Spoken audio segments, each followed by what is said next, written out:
Good morning, dear traders. Welcome back to another video of pre-market analysis by Currency Pips. നമ്മൾ last pre market analyse ചെയ്തത് കഴിഞ്ഞ വെള്ളിയാഴ്ചയായിരുന്നു, അതായത് നമ്മുടെ കഴിഞ്ഞ working day. അന്ന് നമ്മൾ മോസ്റ്റ് പ്രോബബ്ലി ഞാൻ പറഞ്ഞത് ഒരു റേഞ്ച് മാർക്കറ്റ് ആയിരിക്കും എന്നായിരുന്നു പറഞ്ഞത്. കാരണം മോസ്റ്റ് വെള്ളിയാഴ്ചയും ഫോറക്സിന് റേഞ്ച് മാർക്കറ്റ് ആയിരിക്കും. മനസ്സിലായിരുന്നു. നമ്മളിപ്പോൾ ലാസ്റ്റ് യൂറോ USD പറഞ്ഞൊരു വ്യൂ ഈ വൺ ഡേ ടൈം ഫ്രെയിമിൽ കാണുന്ന ഈ ഒരു FAR വാല്യൂ ഗ്യാപ്പിൽ നിന്ന് മിറ്റിഗേറ്റ് ചെയ്തുള്ള ഒരു ഡൗൺഫോൾ ആയിരിക്കും നമ്മൾ ആൻറ്റിസിപ്പേറ്റ് ചെയ്തത്. അപ്പോൾ കറണ്ട്ലി ഇപ്പോൾ കഴിഞ്ഞ വെള്ളിയാഴ്ച വിചാരിച്ച പോലെ തന്നെ ഒരു റേഞ്ച് മാർക്കറ്റ് ആയിരുന്നു. നമുക്കൊരു 30 മിനിറ്റ് ടൈം ഫ്രെയിം ഇട്ടൊന്ന് നോക്കുമ്പോൾ കറക്റ്റായിട്ട് മനസ്സിലാവും. കഴിഞ്ഞ ബുധനാഴ്ചയും വ്യാഴാഴ്ചയൊക്കെ തന്ന ആ ഒരു മൊമെൻറ്റത്തിൻ്റെ ഒരു നല്ലൊരു ഒരു മൊമെൻറ്റം നമുക്ക് വെള്ളിയാഴ്ച കിട്ടിയിട്ടില്ല. കണ്ടില്ല, വെള്ളിയാഴ്ച നോക്കുമ്പോൾ വളരെ റേഞ്ചിങ് ആയിട്ടുള്ളൊരു മൊമെൻ്റ് ആയിരുന്നു കിട്ടി വെച്ചത്. അപ്പോൾ എക്സ്പെക്ട് ചെയ്ത പോലെ തന്നെ അന്നൊരു റേഞ്ചിങ് ആയിരുന്നു. ആൻഡ് നമുക്ക് ഇന്നത്തെ വ്യൂ എന്താണെന്ന് പറയാം. ഇനി എന്താണ് ഞാൻ പേഴ്സണലി ആൻറ്റിസിപ്പേറ്റ് ചെയ്യണത് യൂറോ USD ഞാൻ നോക്കുന്നത് ഈ ഒരു സ്വിങ് ആണ് നോക്കുന്നത്. ഈ ഒരു സ്വിങ് എപ്പോഴും അൺമിറ്റിഗേറ്റഡ് ആണ് ഇതിൻ്റെ പ്രീമിയം അറേ. അപ്പോൾ ഇതിൻ്റെ ഒന്നല്ലെങ്കിൽ ഈ പ്രീമിയം അറേയിലേക്കുള്ള ഒരു ജേണി ആയിട്ടോ അല്ലാന്നുണ്ടെങ്കിൽ ഈ കാണുന്ന വൺ ഡേ ടൈം ഫ്രെയിമിലെ ബെയറിഷ് എഫിജി, ഈ ബെയറിഷ് എഫിജിയിൽ വരുന്ന മണിക്കൂറുകളിൽ ഇംബാലൻസസ് ക്രിയേറ്റ് ചെയ്യണമെന്നുണ്ടെങ്കിൽ ഇവിടെ നമുക്ക് ഷോർട്ട് ചെയ്യാം. ഈ ഒരു സ്വിംഗിലോ മിനിമം നമുക്ക് എടുക്കാൻ പറ്റും, ടാർഗറ്റ് ചെയ്യാൻ പറ്റും. ഇവിടെ നിന്ന് ഷോർട്ടിങ് ഓപ്പർച്യൂണിറ്റീസ് കിട്ടണമെന്നുണ്ടെങ്കിൽ എൻ്റെ ഒരു ആൻറ്റിസിപ്പേഷൻ എന്തായാലും ഈ ഒരു ഓർഡർ ബ്ലോക്കാണ്. അതും കഴിഞ്ഞ് പോകണമെന്നുണ്ടെങ്കിൽ ഇവിടെ വീക്കിലി ടൈം ഫ്രെയിമിൽ കാണുന്ന ഈ ഒരു വലിയൊരു FEG ഉണ്ട്. ഈ FEGയിലേക്കുള്ള ഒരു ബെയറിഷ് ജേണി തന്നെയാണ് യൂറോ USD. ഓക്കെ, അപ്പോൾ ഇതാണ് പേഴ്സണലി ഞാൻ യൂറോ USD നോക്കുന്നത്. ഒന്നുകൂടെ പറഞ്ഞുതരാം. വൺ ഡേ ടൈം ഫ്രെയിമിലുള്ള ഈ ഒരു പ്രീമിയം അറയാണ് എന്നാലും ഞാൻ പേഴ്സണലി നോക്കുന്നത്. ഇതിലേക്ക് വന്നിട്ട് ഈ ഒരു സെൽ സൈഡ് ലിക്വിഡിറ്റി ഈ ഒരു ബൈ സൈഡ് ലിക്വിഡിറ്റി എടുക്കണം. എടുത്തു കഴിഞ്ഞാൽ കിടിലൻ നല്ല സെല്ലിംഗ് ഓപ്പർച്യൂണിറ്റീസ് നമുക്ക് ഇതിൽ കിട്ടും. മനസ്സിലായത്, നല്ല ഷോർട്ടിങ് ഓപ്പർച്യൂണിറ്റീസ് യൂറോയിൽ കിട്ടും. അങ്ങനെ ഇത്രയും നല്ലൊരു ഹോൾഡിംഗ് ഒക്കെ നമുക്ക് യൂറോയിൽ കിട്ടാനുള്ള ഒരു ചാൻസ് ഉണ്ട്. അപ്പോൾ ഈ രണ്ട് വ്യൂ ആണ് പേഴ്സണലി യൂറോ USD എനിക്കുള്ളത്. ആൻഡ് സെക്കൻഡ് നമുക്ക് ഡോളറിൽ നോക്കുമ്പോൾ നമ്മളിപ്പോൾ യൂറോയിൽ ഷോർട്ട് ടൈം പീരീഡിൽ ചെറിയൊരു ബുള്ളിഷ്നെസ് കണ്ട പോലെ തന്നെ ഇതിൻ്റെ അത് ഷോർട്ട് ടൈം പീരീഡിൽ ഒരു ചെറിയ ബെയറിഷ്നെസ് ഉണ്ട്. പിന്നെ അത് ഇനി ഡിസേബിൾ ചെയ്യാനുള്ളൊരു ചാൻസ് ഈ കാണുന്ന ഒരു കൈൻഡ് ഓഫ് ഓർഡർ ബ്ലോക്ക് നമുക്ക് ഇവിടെ ഉണ്ട്. ഇതൊരു പക്ക ഓർഡർ ബ്ലോക്ക് എന്ന് പറയാൻ പറ്റില്ല.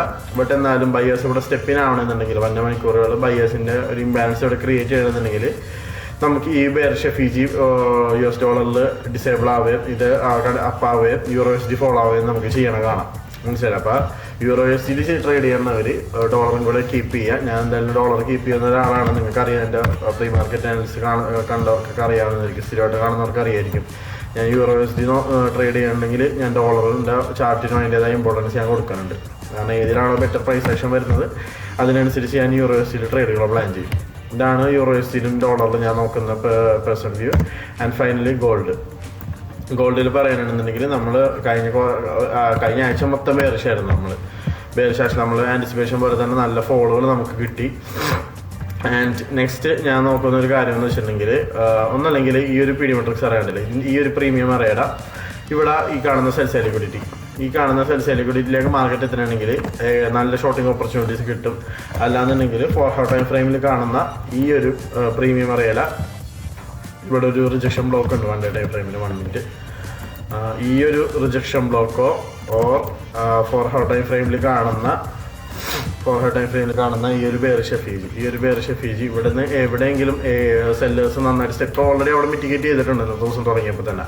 അപ്പോൾ കൂടുതലും സെല്ലേഴ്സ് ഇംബാലൻസസ് ഇവിടുന്ന് ക്രിയേറ്റ് ചെയ്യാനാണെന്നുണ്ടെങ്കിൽ ഞാൻ ഇവിടെ തന്നെ എനിക്ക് ഷോർട്ട് ചെയ്യാൻ പോകണമെന്നുണ്ട് മാർക്കറ്റ്. മനസ്സിലായില്ലേ, ഞാൻ ഇങ്ങോട്ട് വരാൻ വേണ്ടി ഞാൻ വെയിറ്റ് ചെയ്യില്ല. അപ്പോൾ കൂടുതലും ബാലൻസസ് 1 മണിക്കൂറുകളിൽ ഗോൾഡ് ബെയറിഷ് ബാലൻസ് ക്രിയേറ്റ് ചെയ്ത് കഴിഞ്ഞാൽ ഗോൾഡ് ഇവിടെ നിന്ന് ഷോർട്ട് ചെയ്യും. ഇത് ടാർഗറ്റ് ചെയ്യുന്ന രീതിയിലായിരിക്കും ഷോർട്ട്സ് വരിക. അല്ലാന്നുണ്ടെങ്കിൽ ബെയറിഷ് ബാലൻസസ് വന്നില്ല എന്നുണ്ടെങ്കിൽ മാത്രമേ ഞാൻ ഇങ്ങോട്ടേക്ക് ഇവിടെ വന്നിട്ട് ഞാൻ ഷോർട്ട് ചെയ്യുള്ളൂ. അതായത് ഈ 3 ഏരിയാസാണ് മെയിനായിട്ട് ഞാൻ ഷോർട്ടിങ് നോക്കുന്നത്. തൽക്കാലം ബൈങ് പെർസ്പെക്റ്റീവ് ഗോൾഡിലില്ല. ഓക്കെ, ഇതൊക്കെയാണ് കറൻറ്റിലുള്ള ഇന്നത്തേക്കുള്ള ഇൻട്രാഡേ ബേസിസിലുള്ള എൻ്റെ വ്യൂ, ഇൻട്രാഡേ ആൻഡ് സ്വിംഗ് ബേസിസിലുള്ള എൻ്റെ വ്യൂ. ആൻഡ് ഫൈനലി നമുക്ക് ഇന്നത്തെ ന്യൂസ് നോക്കാം. ഇന്നും 29th ജൂലൈ മൺഡേ ആണ്. ഇന്ന് പ്രത്യേകിച്ച് ന്യൂസ് ഒന്നുമില്ല, ക്ലീനാണ് ഇന്നത്തെ ദിവസം. ട്രേഡ് ചെയ്യാൻ സേഫ് ആയിട്ടുള്ള ദിവസം തന്നെയാണ്. നാളെ തൊട്ടാണ് ഈ ആഴ്ച ഒരുപാട് മെയിൻ ഇവൻറ്റുകളുണ്ട് ഫോറക്സ് മാർക്കറ്റ് റിലേറ്റഡ് ആയിട്ട്. CPI ഉണ്ട്, അത് കഴിഞ്ഞ് FOMC ഉണ്ട്, അത് കഴിഞ്ഞിട്ട് NFP അൺഎംപ്ലോയ്മെൻറ്റ് റേറ്റ്. ഈ ആഴ്ച ന്യൂസുകൾ കൊണ്ട് ആറാട്ടാണ്. അപ്പോൾ പരമാവധി ഇന്നോ നാളെയായിട്ട് തന്നെ നല്ല ട്രേഡുകൾ ടൈം കിട്ടുന്ന പോലെ ഇരിക്കുക.